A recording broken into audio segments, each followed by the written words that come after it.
Hey folks, Crazy Climber 80 here again.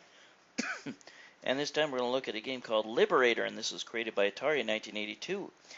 And this game is a tie-in to a comic series called Atari Force, which was created by DC Comics from 1982 to 1986, and there were two different series.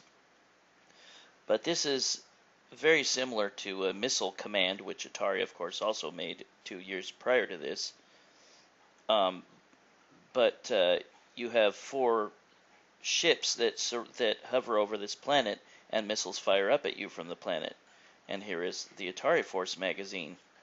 Now, I guess the story goes that humans on this ship, Scanner 1, are looking for a new planet for humans to inhabit due to ecological destruction of Earth.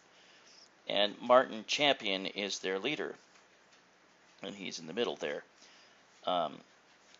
Their main nemesis is called Dark Destroyer, and maybe some elements of the Atari Force magazine are in this game, like trying to find a habitable planet.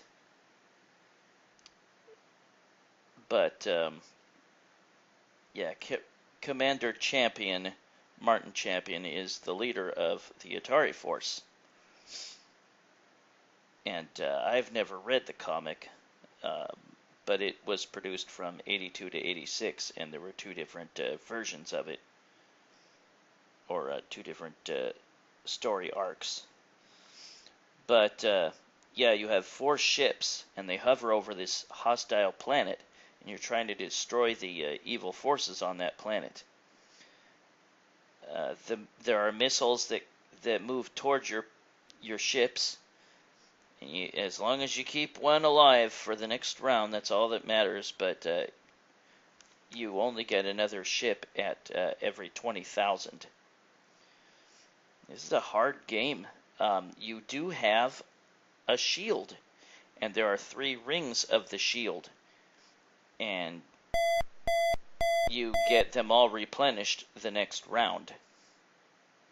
After every 10 missiles you fire, we're go ahead and get started. At the beginning, you have these ships. They can't hurt you, I don't think, early on, but they can later on. There's just 4 ships, and once you get done destroying them, then you descend over this planet. And you can shoot the bases on the planet that are firing the missiles up at you. And that's a good way to score points. And just like in Missile Command, see there I used my shields. But just like in Missile Command,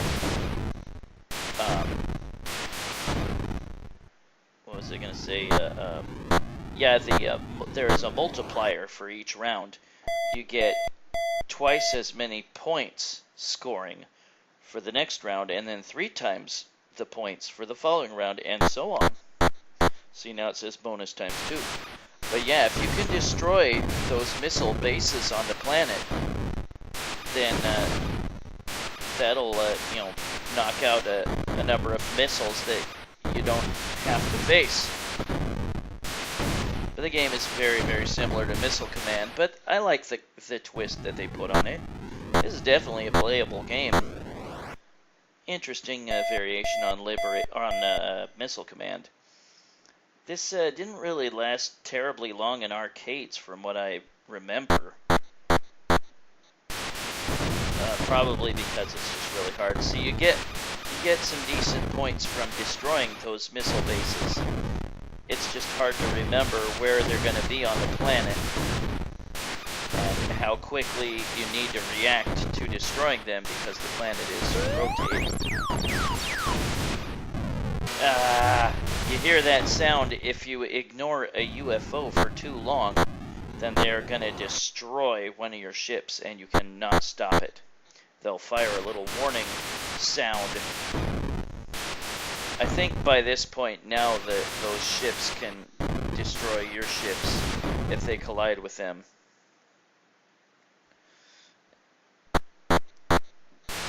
Now we got 4 times the points. But yeah, if you can destroy those missile bases. I destroyed one. Every 10 shots that you fire, the game needs to stop for a second and reload with your shots. You'll hear a little beep beep sound as the game is waiting to reload. And if the level doesn't end, then you've got to wait for the base to rotate. Even if you don't destroy it on the second rotation, it won't reappear, I think. But yeah, this game's hard, but it's not bad. It also has a trackball, just like a missile command. See, I'm trying to wail on the fire button to get more missiles, and the game is beeping at me, saying just a second. Whoops. Let's block that off.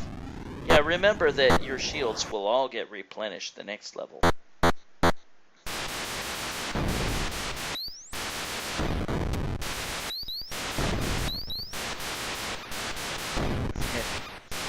Yeah, I remember seeing this in arcades before.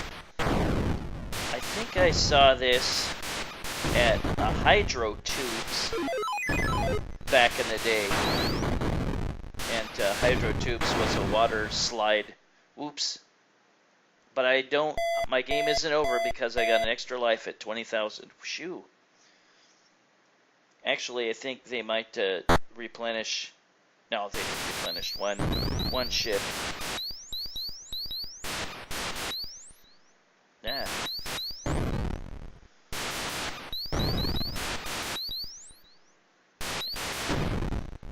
Just saved my ship there.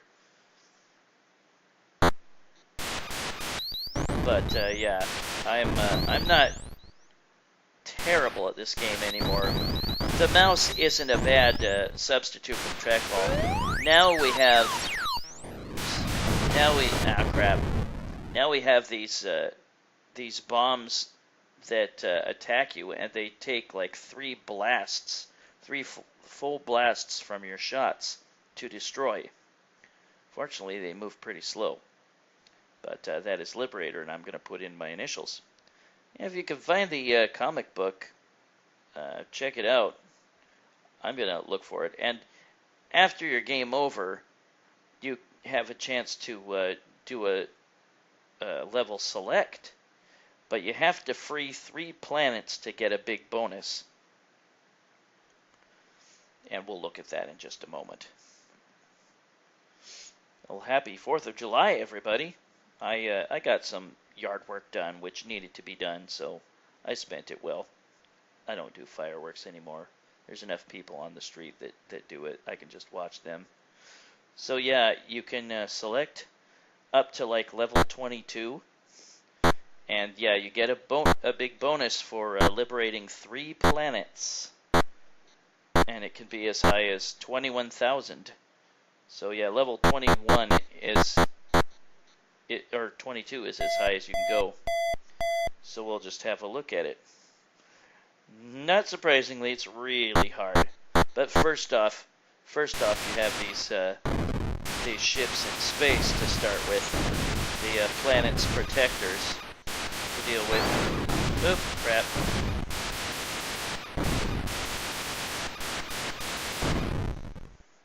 But now we get to hover over the planet. Oh, I got my ship back. I guess you get your ships back after that little sequence in space. Yeah, there's those guys that take multiple hits to bring down. There's that annoying laser from the UFO if you don't pay attention to it. Well, happy 4th of July, everybody. Hope you had a good one. Hope you barbecued burgers or whatever and set off fireworks and stuff like that. Well, this is Crazy Climber Racing. Thanks for watching Liberator by Atari in 1982. Hope you have a great day, everybody, and I will see you later with another video. Take it easy, everybody. Bye-bye.